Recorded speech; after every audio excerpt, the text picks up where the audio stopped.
I don't know, but we're live, so we can work it out as we go. Yeah. Hi everyone. Very happy to be joined by Dylan Byford. Do you want to start us off with an intro to you and your books? Absolutely. Thank you very much. Yeah. So the book that's come out earlier this year is called Calderdale, and it's the second in a series that publishers have sort of dubbed the Cyberdales series from Orthodox Press. So it's the second in that series. The first one was called Airedale, and that came out sort of a few years ago. And it's a kind of a mashup, if you like, of sort of William Gibson and sort of the David Peace kind of novels. It's set in Yorkshire. It's a cyberpunk police procedural type story, and follows some characters that are set in sort of a near future Yorkshire, dealing with things that they think are murders, but it tends to be kind of a complicated type of setup. So Calderdale follows one of the characters that was introduced in the first book.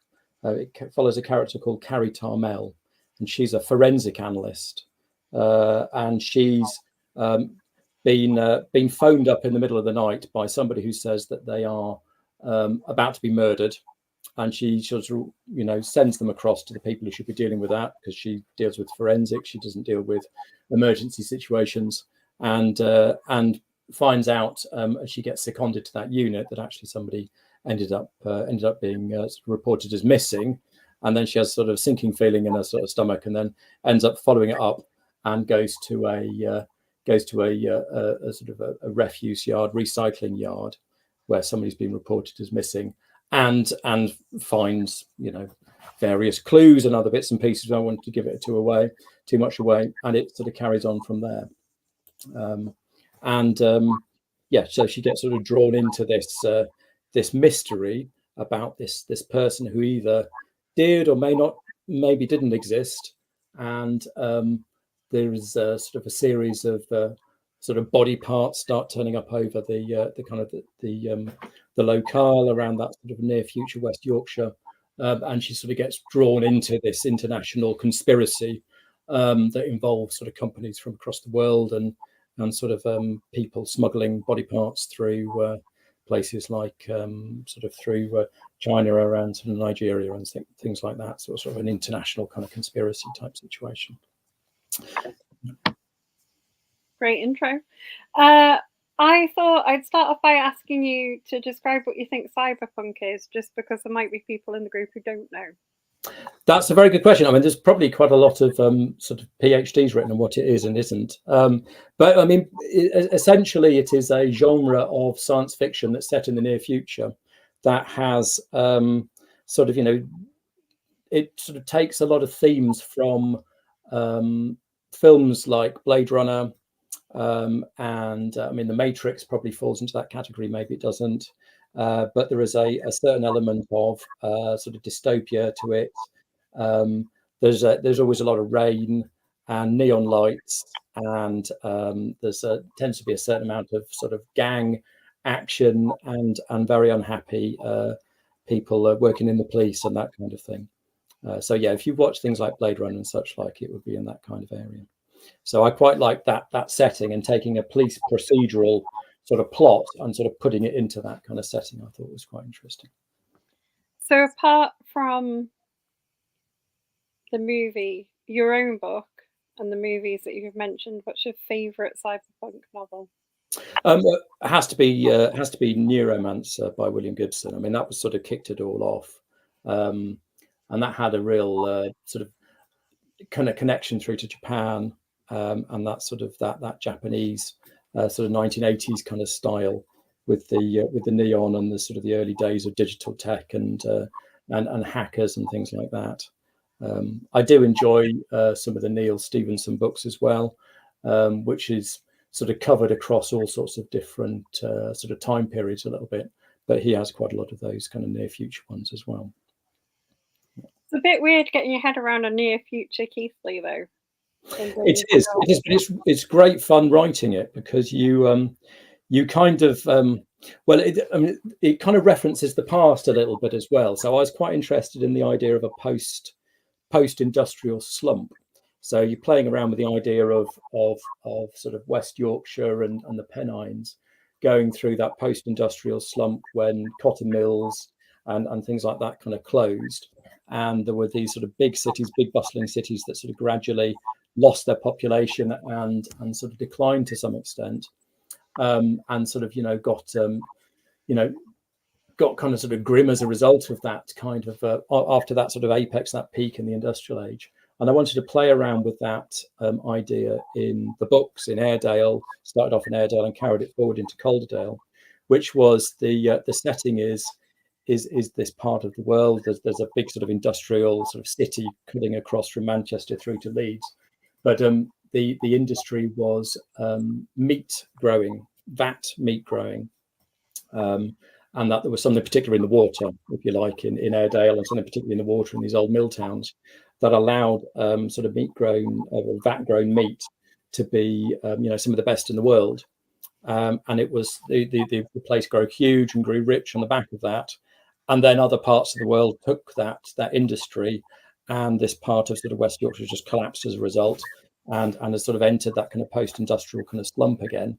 So with sort of factories struggling to try and keep going, and things not being as great as they were, and that kind of runs its way sort of through the novels. Which is a good thing to sort of base in a northern town, isn't it? Because, like you said, most northern towns have had that kind of thing happen. There's been some kind of big industry that's slumped and gone and changed the town.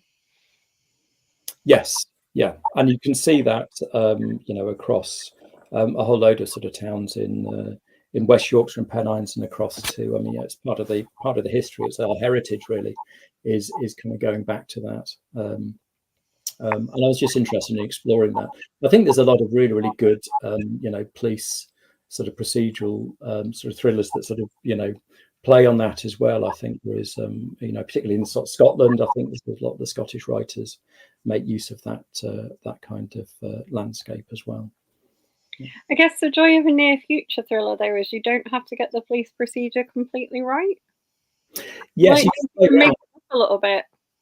Absolutely, yes, and I definitely did that. I mean, I was inspired a little bit by, because I mean, I've been doing the sci-fi writing. I used to do sort of plays and things like that, and played around with a certain number of the genres.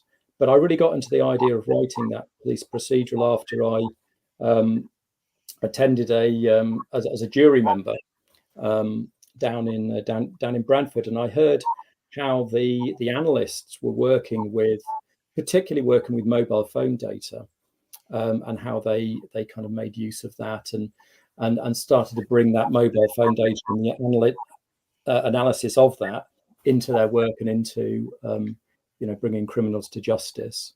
And I started to extrapolate from that and sort of think how that might work in the future. And that's where this idea in the first book of Has Edmondson and his digital analyst role, how that could play out.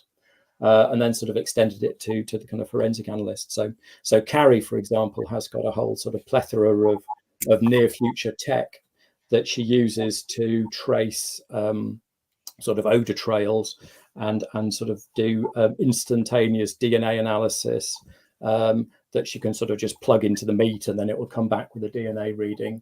And then she has to connect that through to the data banks of DNA. But some of the kind of the challenges and obstacles she has to overcome is some of that information governance rules around, well, you can't access that because that's in a different country, and there's a whole load of electronic lawyers stopping you do this over here.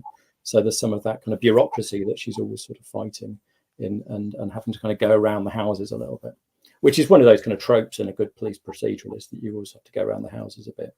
So it was quite fun trying to sort of plug some of that kind of storyline, the finding of the body, the following the clues, the kind of characters that you have in a kind of a group of detectives, like the detective inspector and all of that, and sort of playing around with that, but putting it into that kind of near future sort of setting, and introducing some of the technology into that as well.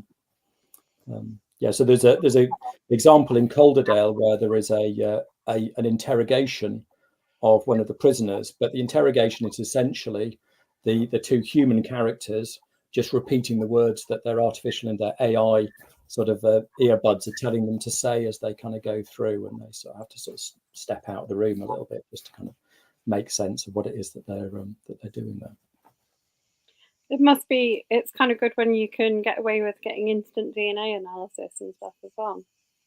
Yes, yes. Although you have to have the accurate database that has it all there, and also, you know, sometimes it doesn't exist, and there's also elements of sort of uncertainty that get into it, and that's part of the plot of Calderdale is that the DNA analysis doesn't exist. You know, he's not. You know, the victim is not on a database anywhere. Did you do you struggle to kind of get the tech right in those books? Do you have to do a lot of research for it, or is it because have you made it up and therefore it doesn't matter? Yeah, well, certainly in terms of, sort of the science fiction side of writing, I do err more on the fiction side than on the science side, I think. I mean, I like the use of the science to do the extrapolation, because it gives you sort of ideas. But I do think there is something that you need to put into a book that makes it fun and exciting and interesting. Yeah, I am always interested in putting in tech that it helps drive the narrative, helps drive the story forward, particularly, and that's interesting. The problem that you find, and you find in any kind of films these days, a lot of the time is sometimes the tech is too good to allow that kind of threat or sort of obstacle happen to the characters. Mobile phones is a classic example of, you know, people's you know, batteries have to run out of mobile phones to actually put them into sort of danger sometimes. Yeah, I guess you've got some inherent kind of creepy bits of danger though in the first book, because there's like a bit where they find a body, but there's lots of like kind of creepy crawlies, isn't there, as well? That's right. Yes. Yeah, I got told I should have put sort of arachnophobia kind of warnings, I think, on that first chapter. A little bit. Yes.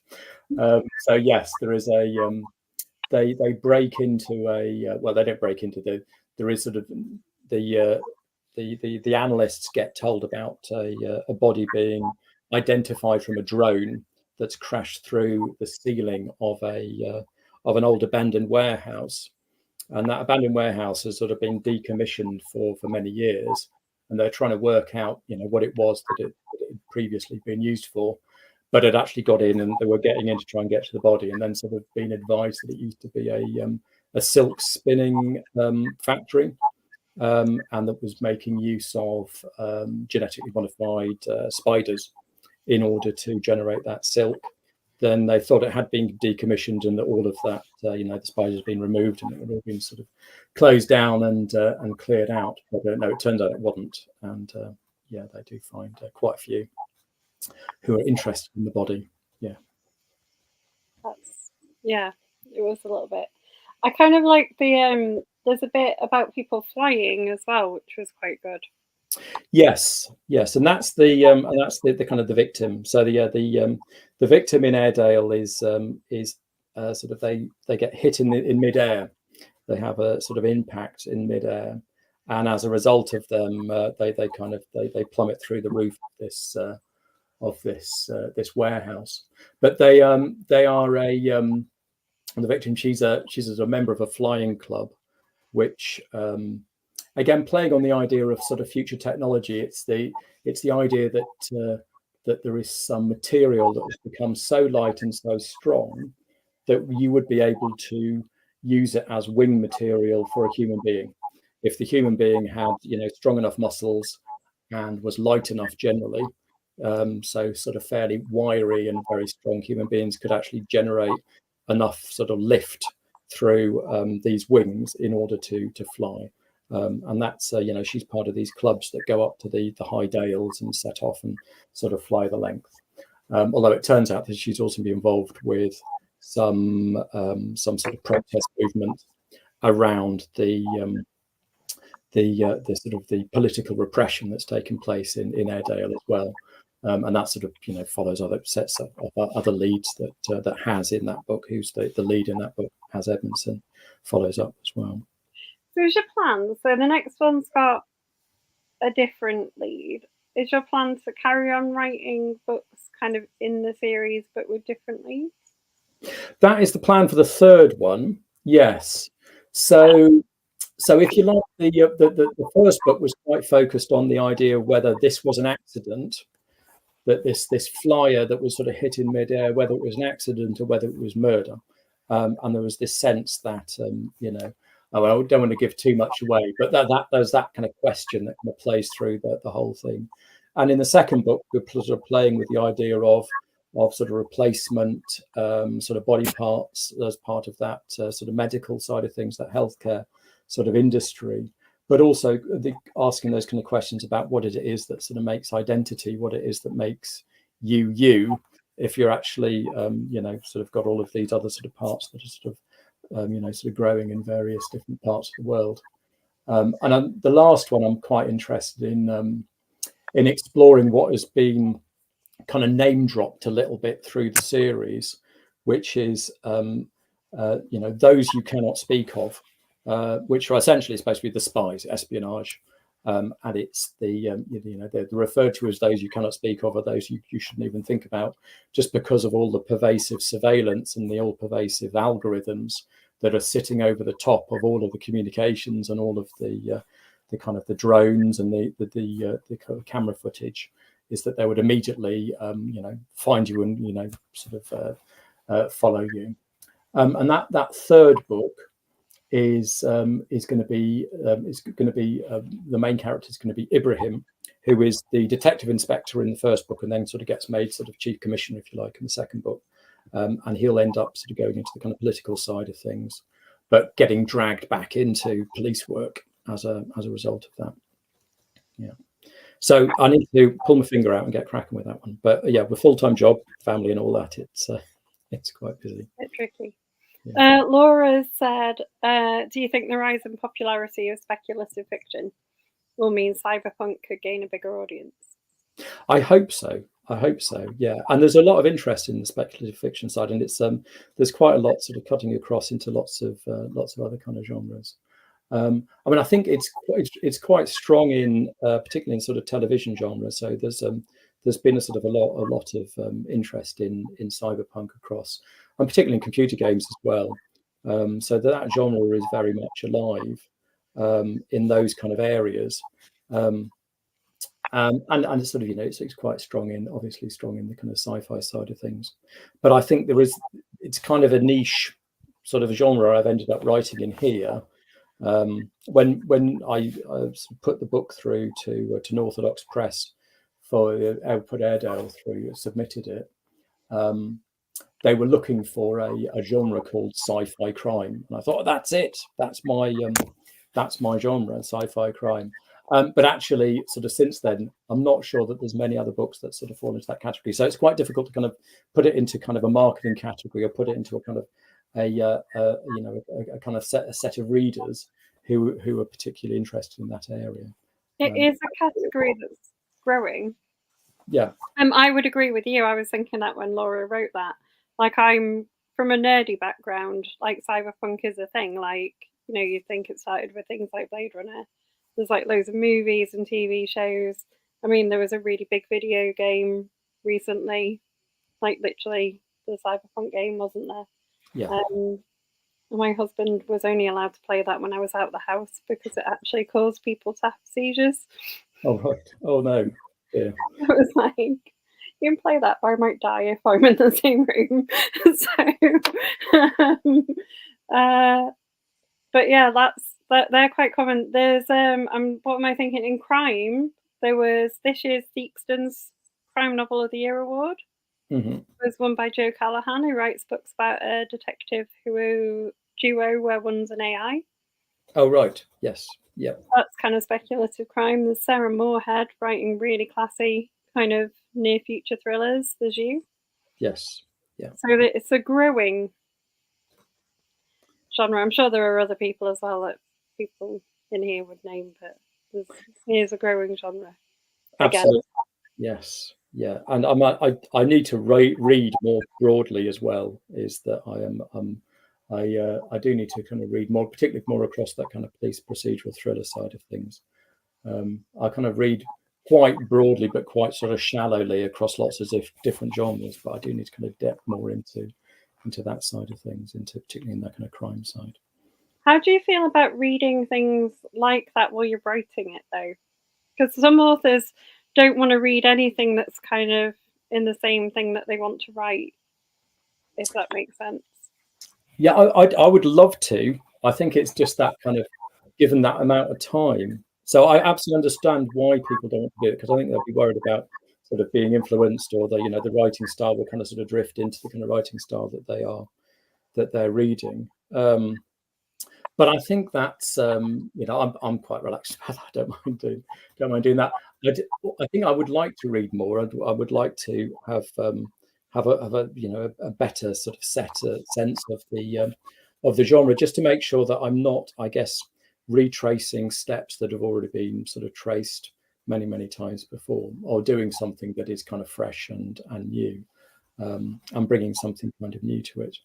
I mean, maybe that's not a problem to kind of retrace the same kind of steps, but I guess I have that sort of horror that somebody will come along one day and go, oh, somebody was written that book last year, that you've just sort of rewritten again, and we want that to happen.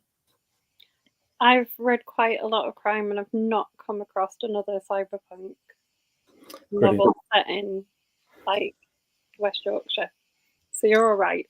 Thank you. That makes me relieved. It's excellent. Yeah. Yeah. It's my main genre, I would say, that I end up reading a lot of, mostly for these interviews. Yes. No, that would be good. Yes, I do need to read more. I think they say as a writer that you need to be kind of reading 10 times more than you're doing the writing, which I think is really good advice. Yeah. I guess, I mean, a lot of writers, though, will be delving more into kind of reading non-fiction and stuff that'll inform their books, whereas, like, because you're kind of, using your world that you've invented, that's a little bit less of an issue for you. Yes. Although, I mean, there is quite a lot of non-fiction that kind of informed it. So things like The Rise of the Robots, that's a non-fiction book I read recently about the future of AI and how that might start taking sort of more jobs than you'd imagine. So some of those kind of so-called sort of white-collar jobs, and how that might work. I do read a lot of non-fiction as well as fiction as well. More recently, I've just been trying to catch up with things like John le Carré and those kind of sort of spy novels as well. I'm quite interested in getting into the what's it called? Is it Slow Horses or something? The kind of the recent one that was on there. Yeah. Well, I guess if you're going to go kind of a bit more spy-esque with Ibrahim, you're going to have to know a little bit about what makes a good spy thriller. Yeah. So yeah, looking forward to that. There'll be a lot of technical side of things, a lot of that kind of tradecraft side, and how that's going to work. So yeah, looking forward to getting into that. Is that also going to be in West Yorkshire, or are you going to spread out? So the plan is that it would be this one coming up will be called Wharfdale, and then it would be set in the slightly sort of leafier end of sort of West Yorkshire, so around that Ilkley end, and it would be talking about sort of kind of enclaves, and sort of sort of guarded sort of residential areas and things like that, and Ibrahim trying to get into, I guess, social climbing a little bit, and trying to sort of get him and his family into a better a sort of a better part of town. It'll also be the moon. I need to throw the moon in there somewhere as well. So there's probably going to be an apartment on the moon, I think. You're allowed to do in sci-fi. So yeah, you're allowed to have a bit of them. Yeah. Have you got a plan for like how many books will be in the series? Because The second part of this question is, how are you going to keep coming up with titles? You're going to run out of like Dales. I'm going to run out of Dales. Yeah, no, there's loads more to go. But no, I think probably, in all fairness, I think I will probably stop at Wharfdale. I mean, there's plenty of other books that I'm really keen to kind of write and follow on with, but I think I'll probably run out of sort of police procedural kind of plots by that kind of point. I still want to kind of do thrillers as well, and sort of explore those kind of areas. The kind of sort of a bit like the girl with the the dragon tattoo and all those, that kind of series, those kind of noirish thrillers I'm quite interested in, and things that I get in that sort of technical kind of sense. The sort of ideas around a sort of environmental type thriller around people. A flooded Hull is the kind of vision I have at the moment, is that there is a future flooded Hull where people are kind of evacuating the city, and there is a kind of a doomed love affair involving somebody who was an environmental activist on one side and somebody who was in the pay of sort of big oil lobbyist groups, and they had this relationship that was obviously false and sort of fell apart, but there was still that kind of that spark and that sort of emotion there, but that they're kind of circling each other, and that somebody's come back in afterwards and is sort of digging through some artifacts to kind of find and follow this story through, and sort of work out what happened. So that's, it's all a little bit chaotic at the moment in my head, but that's the kind of the vision, mainly centered around a kind of a hull that has kind of sunk beneath the waves a little bit. Yeah, and as climate change, it's more of a thing that's not that unlikely, but I'm a little bit sad at the idea that you would flood Hull. Yeah. Yeah, I mean, that was inspired by reading. There was some newspaper article that was saying that it's got about 50 years or something, which was probably very, very kind of negative, and it's very difficult to predict these kind of things. But it was a spark for a story, and you can sort of imagine those kind of situations. It's quite low lying, but I'd imagine that there would be a certain amount of flood defences put in place before that point. It's quite flat as well, isn't it? It is, yes. Yeah, I guess it's the cost of relocation. Do you relocate or do you protect? It's the issue that the Netherlands has been sort of working with for centuries, haven't they? Yeah. It's a city I really like, though. Oh. Yes, yeah, I like that part of the world. Yeah, although I quite like the hills as well.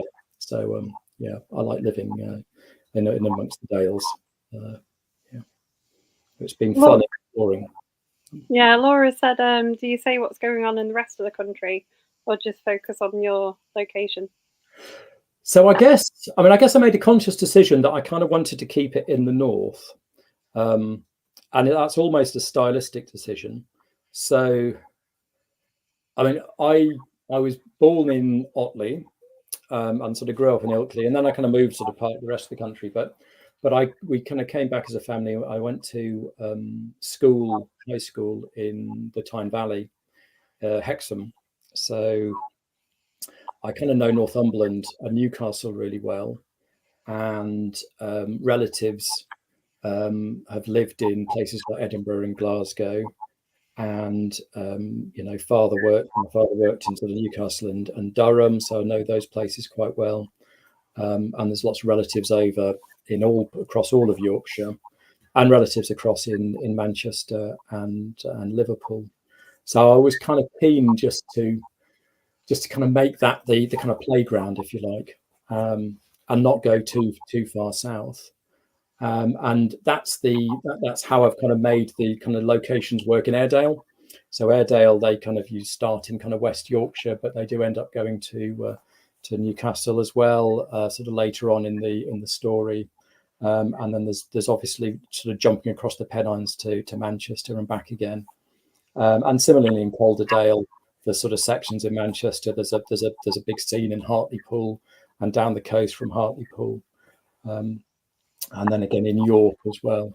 So jumping around those kind of locations in the north, I mean, it is because I know the places. So I mean, I know parts of the south like Bristol and so on, but I deliberately sort of stylistically wanted to make a northern set kind of series, and that's, I mean, that's an idea that I'm quite keen to kind of progress with afterwards. So talking about kind of the more sort of thriller sort of element, maybe the sort of less cyberpunk, but maybe more near future. I do think there is, there's some interesting stories in the idea of of some form of federal agency, if you like, that has whose scope and sort of remit goes beyond individual counties and maybe cuts across counties and cut across, all the way from Liverpool across Manchester and leads up to Newcastle. I think there'll be something in an agency that is covering crime across those areas that I think has got some legs. I'd be interested in exploring that as well.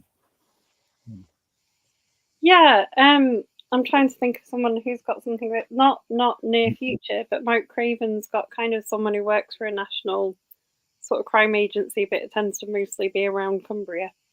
Mm-hmm. Excellent. Yes, Cumbria is a place I haven't been to yet. I need to use a location for the Lake District. Yes, I know that very, very well personally, but yeah, I need to sort of put a location in there for that. That'd be good. Yeah, he's good at do quite gruesome crimes all around Cumbria in fiction. All right, Mike Craven. I should check that out. That sounds good. Yes. Yeah, they're very good. He's a very popular author in our group. We've got a hello from Donna as well. So would you keep your thrillers? So if you wrote thrillers, so we're moving away from these ones now. So the next plan is to write kind of more psychological type thrillers, you were saying. They would still be near future. You think you're going to keep the sort of blend of sci-fi and crime going?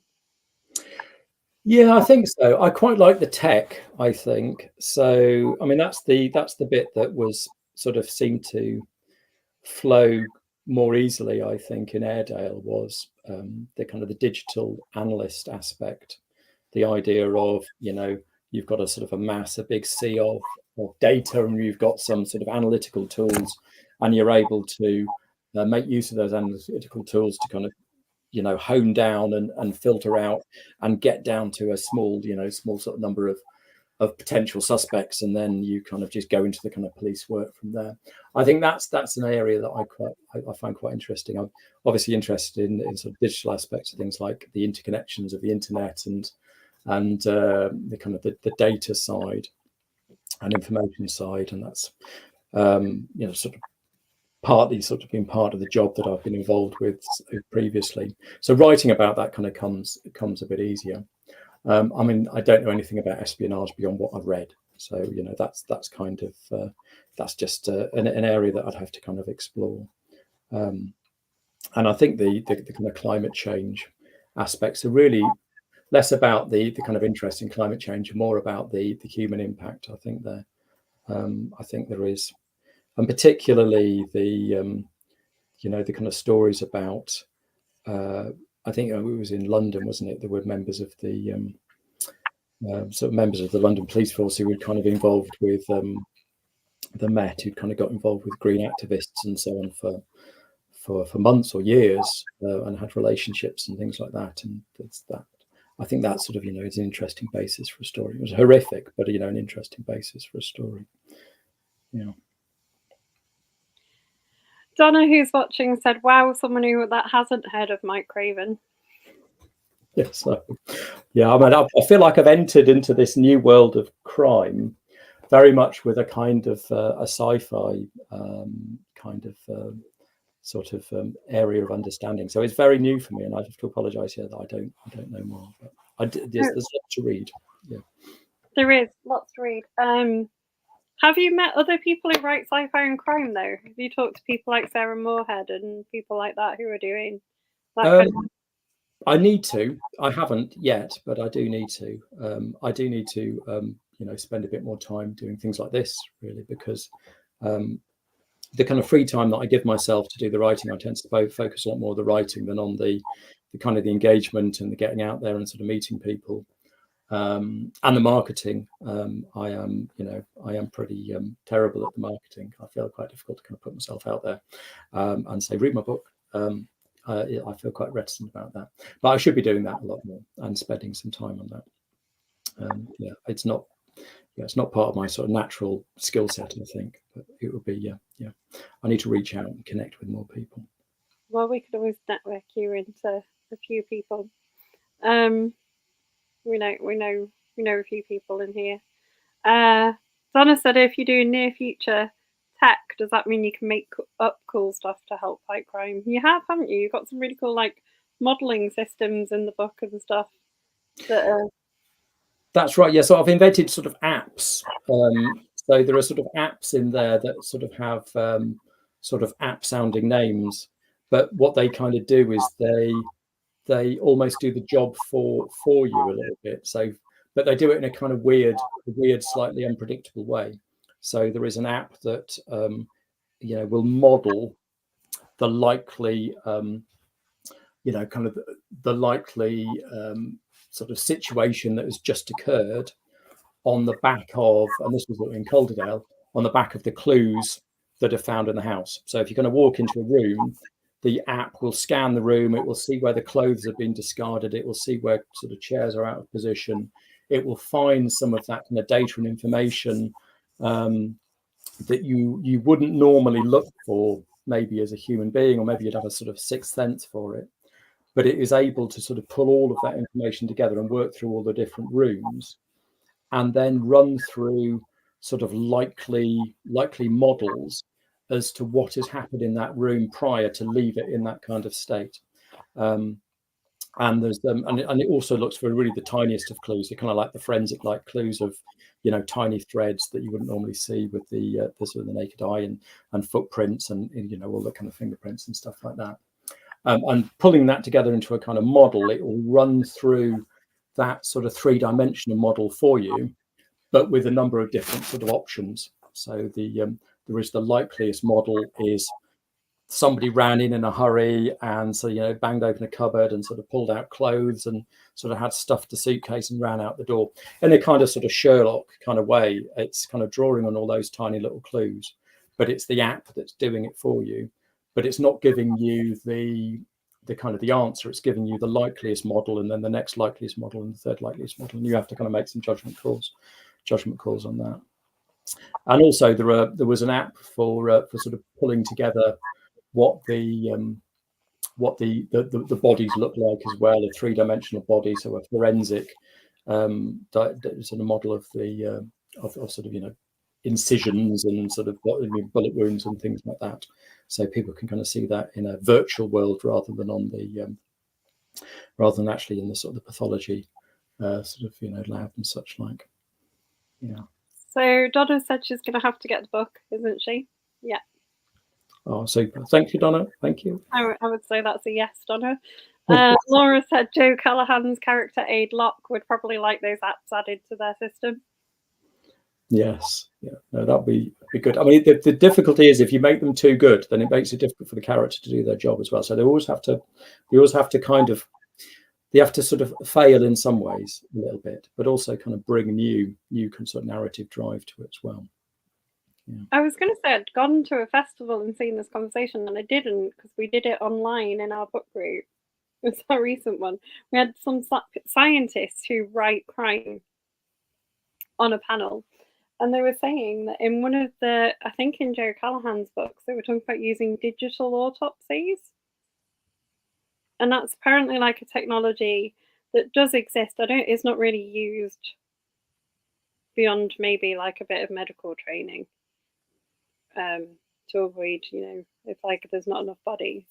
But it's not really used sort of in mainstream kind of autopsies, but it's like maybe a future technology that would be quite interesting. Absolutely. I mean, there's all sorts of, there are things that technology can do that the human sort of, eye or brain can't do. So, you'd have heard a lot about AI, which is actually kind of machine learning these days, which is, the kind of apps that do ChatGPT and things like that.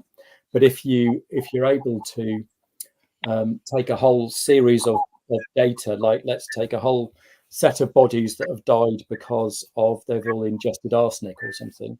If you feed the data around a body that's died because of arsenic, then you put that into a machine learning tool, and you've got enough data, so you've got thousands and thousands of them, then there will be imperceptible clues that only the AI, that machine learning code, that algorithm, will be able to identify. And from a distance, they'll be able to say, yes, that person died from arsenic poisoning, that a human being wouldn't necessarily be able to do. In the same way that they're training AI to recognize cancers in sort of scans and things like that, it would be to some extent certainly as good as training. You probably still need to have the odd person checking it. Yes, yeah. So it would be tools, it would be supplementary kind of tools. And I think that was something that I was playing around with in the future sort of police world in Airedale and then in Calderdale is that because of these tools, because it makes them much more efficient, the actual numbers of sort of, police who are actually there solving all the crimes suddenly shrinks to a much, much smaller number. And they're having to deal with a huge amount of workload just because they're just much more efficient at it. And they're having to sort of juggle all of these apps and make all of these apps work. And that's something that Carrie Tarmel in the second book in Calderdale is talking about in terms of just her sort of flow rate of getting criminals, sort of banged up quickly and effectively and efficiently. And she's really good at kind of making use of her apps and her tools to kind of get them through prosecution and making sure that the lawyers and the attorneys get all the what they need as effectively as possible. Donna said, did you ask police what they'd like or just go with what you thought would be cool? Yeah, I don't know any sort of policeman to ask. So yeah, no other policeman. I just went with what I thought was cool. Yeah. And I mean, I guess I've picked up a certain amount of police sort of procedural from books that I have read and particularly sort of the television series, but also kind of documentaries on how it works. And again, this the experience I had working as a member of the jury. And hearing sort of firsthand that kind of nitty gritty of how it kind of works in terms of pulling together a case and sort of pulling together all of those disparate elements of a case that actually create a narrative that needs to be convincing and plausible enough for a jury to convict. And that really kind of influenced me probably more than anything else, I think, in terms of how it all kind of came together. I was all a bit hazy about how sort of, coroners worked and things like that. So that involved quite a lot of Google. But yeah, I didn't know anybody that I could interview at the time. Another reason why you needed to talk to us. Yes. I need to do that research. Yeah. Because there's lots of friendly policemen who will answer your questions online and things that advise authors. There's science advisors and things as well that'll put you right on things like poisons and all sorts of things. That's quite good. No, that sounds good. I should check them out. Yes. I know a few retired policemen. I should probably ask them. Yeah. I mean, I was also quite influenced by those David Peace books. I don't know, the Red Riding books. They were I don't know if you've read them or seen any of the television series. It had Andrew Garfield and Sean Bean and so on. It was on the telly a few years back, probably about a decade ago now. But talking about 1970s West Yorkshire, sort of during the time of sort of the Yorkshire Ripper and things like that. Quite dark in that kind of sense, but it's about how the journalism world and the police world kind of feed off each other, and they're both kind of doing the same thing in terms of trying to uncover so-called sort of uncover the truth or uncover the mysteries. So that kind of influenced me a little bit. Yeah. Laura said she's bought your book too. It looks like her UK CBC author chat Kindle Mountain now has a one finished, one added policy. Oh, right. Okay. So she's added it. If you're watching on Friday, Laura, though, I've got a chance to give away some books. So you can always join me there for some extra books for the author that comes then. Just, people give you books to give away. It's always good, isn't it? Yeah. So we spent a lot of time talking about your books. What have you read recently and really enjoyed?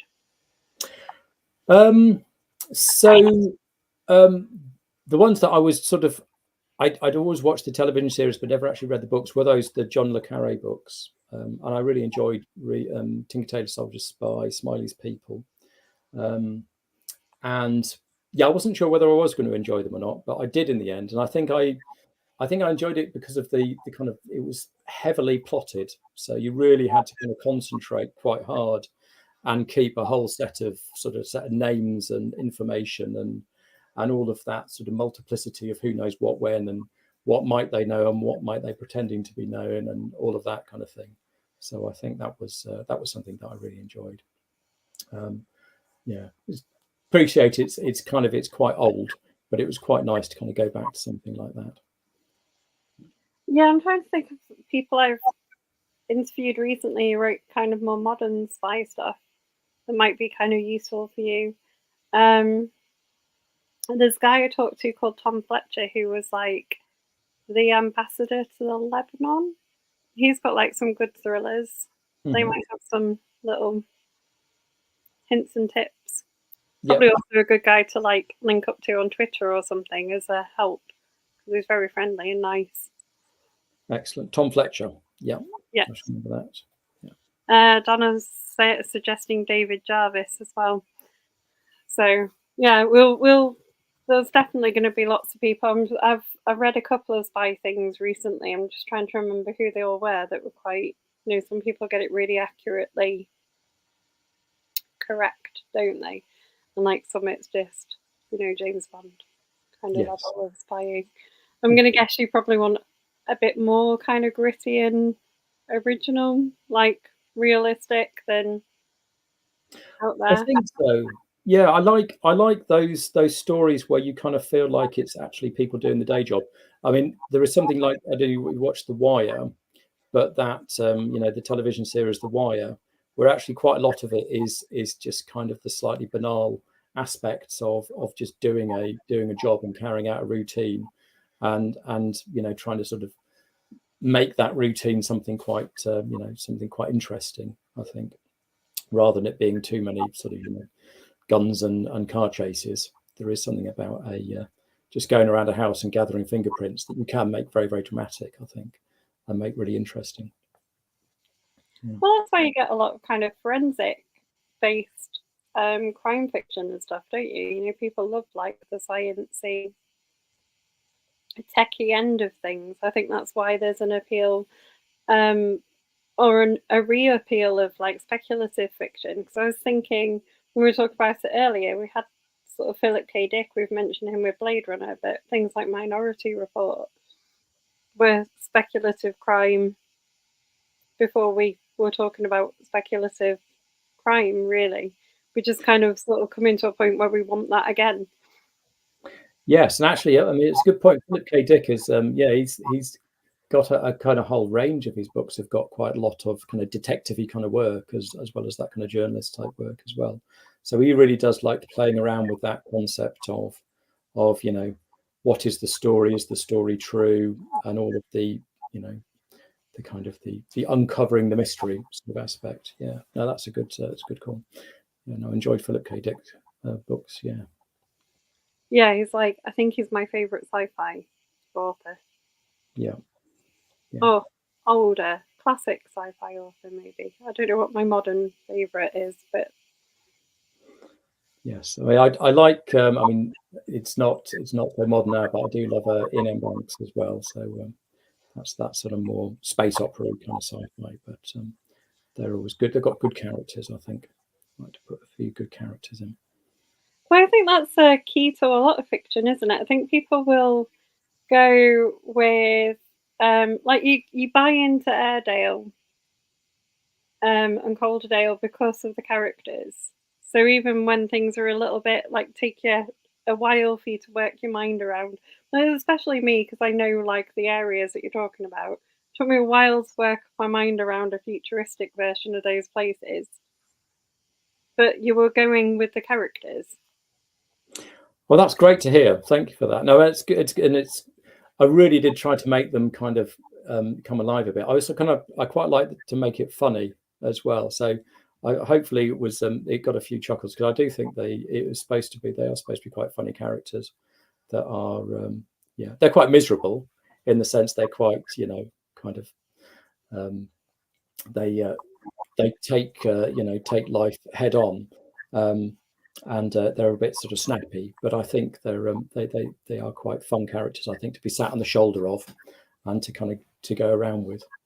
Maybe the cattiness kind of helps, I think, with that. Yeah. Ibrahim's a very different kind of character though, so I'm going to sort of change my style a little bit in the third book. Yeah, I'm going to say that. I think he's a lot more, I don't know, like an aloof kind of character, isn't he? Yes, he's sort of very in control of himself and knows what he wants to go and get, and he will go and get it. But he's a very smooth operator as well. So kind of like a sort of a born politician a little bit. So I'll need to kind of adapt the style a little bit for him. Which is potentially why he's like the chief inspector. Yeah, absolutely. Yes. Yeah. Plays the system. Yeah, which is always like a thing, isn't it? So normally I would ask authors if they got any other author events coming up, but you're sort of saying that that's not your... I'm dreadful at getting this all organised. So yeah, no, it was brilliant to that when we bumped into each other at the Leeds sort of book fair, was it a year ago or so. I think that was the last one that I had. I know there was a couple I went to in Manchester with Northodox actually, but I haven't got any more sort of booked in just yet. So I need to sort of sign up to them. There was one sort of during the election, but I was sort of involved in sort of campaigning and so on. So I didn't kind of go along to that. But it was I shall keep my eye out for them and keep my eye out on the UK Book Crime Club sort of websites, etc. See what's happening. Yeah, the Northodox crime event in Leeds was great, wasn't it? I mostly went to like stalk Catherine Fearns, whose books I absolutely adore, because I had a chance to get a signed one. Yes, yeah, and she's got a few, hasn't she? She's got a good collection there. Yeah, I had to get my series up to date. I got all of them, and I was like, yeah. Yeah, Northodox are doing brilliantly with sort of getting a really good kind of cohort of books and authors, a big portfolio together at the moment. So it's they're really going great. A really good sign of an independent publisher, I think, and what they're doing. Quite unusual as well, aren't they? I'm thinking like the two that I kind of bought at Northodox is one, Susan Willis I met as well there. Yours are like cyberpunky, and then Catherine's, which are about like an ex-nun who likes death metal. So they're all a bit, they're quite willing to publish something that's a little bit more unusual, which is good. Yes, with that kind of sort of Northern England kind of thing, the theme sort of overarching the whole thing. But I think they're sort of spreading their genres sort of broader and broader and broader with the kind of the more authors they take on board. Still trying to be set within that kind of north of England kind of locale a little bit. Yeah, with northern authors. So with your couple of minutes we've got left, do you want to remind anyone who's watching who's not already bought your book, because some people already have, what they're going to go away and buy? Well, first off, huge thanks to people who have bought the book. That's brilliant. That's lovely. Thank you. And for those who have joined a little bit later, they are Airedale and Calderdale, and they are wholly separate sort of books. They're not part of they are part of the series, but not part of the serial, if you like. So they are sort of standalone books in their own right. But the characters are kind of shared between the two books. And the first book is about Haz Edmondson, who is he's a single dad struggling with kind of a couple of kids and kind of hold down his digital analyst job with the local police force. And he's following up on the death of this flyer who crashed through the roof of the spider silk factory. And is it an accident? Was it murder? Was she, sort of knocked out the air by some form of drone? or did she just impact something? What's going on? That's the mystery around that one. And he sort of gets pulled into the kind of politics of Airedale. And then the second book picks up one of his sort of colleagues, Carrie Tarmel. She's a forensic analyst in the police force there, and she's been phoned up in the middle of the night by somebody saying that they're about to be murdered. And then a body sort of reported as missing later on, but she can't find the body on any of the databases, and body parts start turning up across sort of West Yorkshire, and she needs to sort of work out what's going on with that. And there's sort of an international kind of corporate sort of mystery that she starts to sort of uncover in that kind of space as well. There we go. Brilliant description. And then all that's left to say is thanks for joining us. And don't be a stranger. We know where you are now. Yes. Thank you so much for inviting me. And I've got a good long list of sort of people I need to follow up on and and connect with. And I need to, pull my finger out and do a bit better a job at that engagement. But thanks very much for the invite. I really, really appreciate it. You're very welcome.